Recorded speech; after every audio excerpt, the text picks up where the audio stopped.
I'm going to try something a little different. There's a really good video on YouTube, and I'm going to try to link to it in the description. Growing up in the 50s, 60s, 70s, and 80s. Now, people of my generation, it's a good video.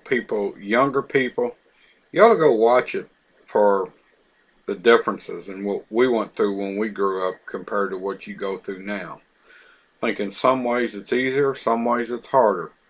But I decided I haven't done a tag style video, and still without too much happening in NASCAR, although I may do a vlog on the new penalty stuff maybe tomorrow. I really haven't had time, but I'm going to do a tag style on what it was like to grow up in the 60s and 70s. I was actually born in late 59. So here goes. I'm going to see how it goes. I'm not going to read the questions to try to keep the video a little bit shorter. They will be in the description. 1. Open campus, and yes, they had smoking areas.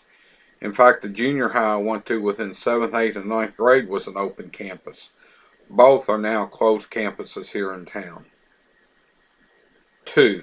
No, had no interest in any illegal drug. Closest thing I ever come to an illegal drug was underage taking a sip of my dad's beer or my mom's mixed drinks, which I didn't like, but that's it as far as illegal drugs. Number 3, no, I didn't smoke. And if I did, I seriously doubt if my parents, who both smoked, would have cared at a reasonable age. They had both started by probably the age of 14 or 15, and that, frankly, where were, you didn't have any trouble getting cigarettes back then. I used to every once in a while go to the store and get them from my parents, so there was no check ID for cigarettes back then. Number 4, no, I didn't drink or go to underage or go to parties. Number 5, yes, I had the game pong, and it was boring. You could set that thing just basically bouncing a ball off a wall, sort of like handball, I guess, to a point, but played on TVs, but it was boring. Number 6, first year of cable was, I want to say 79. It could have been 80, but it was right in there. Number 7, no, I was not held back in school, but due to my birthday, I started basically a year late, turned 18 early in my senior year, just to give you an example. Number 8, no, not that I remember getting paddled in school, although I had a 6th grade teacher who, and 6th grade was all one class back then, and he had a little thing, he smacked you on the hand if you missed questions, and when some parents got told about it, my mom actually went over to complain about it. Oh, I don't remember getting hit. I could have.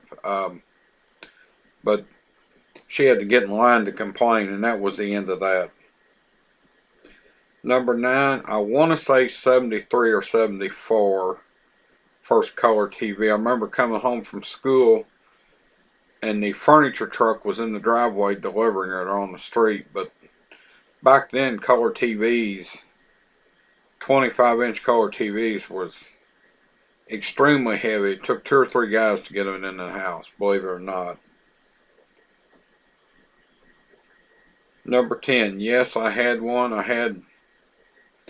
First car I had was an old Ford that didn't run too well, and actually had to cut the dash to get it in there.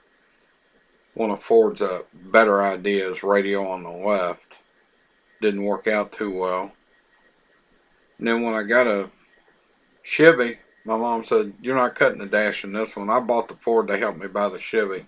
Or actually, they bought the Chevy, but said, "You're not cutting the dash in this one," but luckily it fit. Unfortunately, during my junior year of high school, the car got stolen and stripped, including the AM/FM 8-track. If you don't know what 8-track is, Google it or go to Wikipedia or try YouTube. Actually, I kind of thought when they come out with them retro record players with CD players, they should have put 8-tracks on them.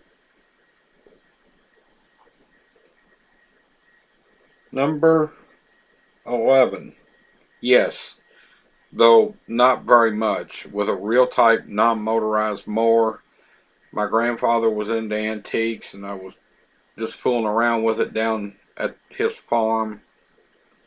But them things give you a workout, I'll tell you. Actually, somebody wanting to work out, if you still find them things, if you got a small yard, which I don't. I have probably half an acre at least, so I have riding mowers.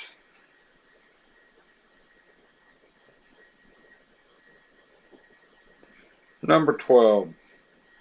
Yes, I had Matchbox and Hot Wheels both between myself and my cousin. I think we had probably every one made back in the day, but I would say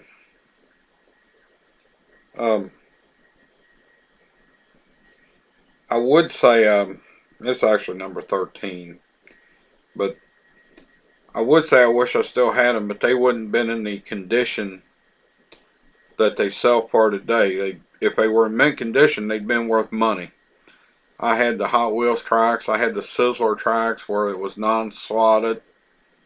The fast chargers. I had it all. You know, I had all kinds of that kind of stuff. I'm still into racing, as anybody that watches my NASCAR vlogs knows. And number 14, I just added this question at the last minute. At what age did you get your driver's license? And I added this question, going to explain this. I added this question to compare to today, because I watch these videos of kids waiting until 18, 19, 20 years old to get their driver's license, and for me that was not an option if I'd wanted to wait, which I didn't. In Indiana at that time, you could get your driver's license at 16 and 1 month with driver's ed. Well, I completed driver's ed at 16 and about 3 months. Yeah, 3 months or 3.5 months. So literally, the first day I was eligible, my mom took off. School was out a half a day. My mom took off work specifically to take me to the license bureau because they did not want me to wait. I had bought my first car the night before. Yeah, so it was not, waiting was not an option. My mom and dad said, we're not letting you wait because we don't need to haul you. They helped me try to fix up the first Ford I mentioned I bought, and then it cost so much, they wound up buying me a 66 Chevy. This was in 1976, and that was a really good car. We did wind up changing the motor in it, but we already had a rebuilt motor sitting in another car. The frame had busted and the transmission went out of the Chevy just for miles, and it had good motor and transmission both in it. My dad was a pretty fair shade tree mechanic, so pull the motor out, pull motor and trans, drop it in. I think we had it running in one day. It just wasn't that big a deal. We had all the tools, all the equipment to do it. And back then it wasn't that big a deal to work on cars. But that's just been kind of my growing up in the 60s and 70s. Again, if you're my generation, take a look at that growing up in the 50s, 60s, 70s, and 80s video. The description is, I can't believe we made it. I'm going to try to link to it, but if I can't link to it, search for it. I know this video's run kind of longer than I like to, but I don't know. It's been fun to do. We'll see how it goes over.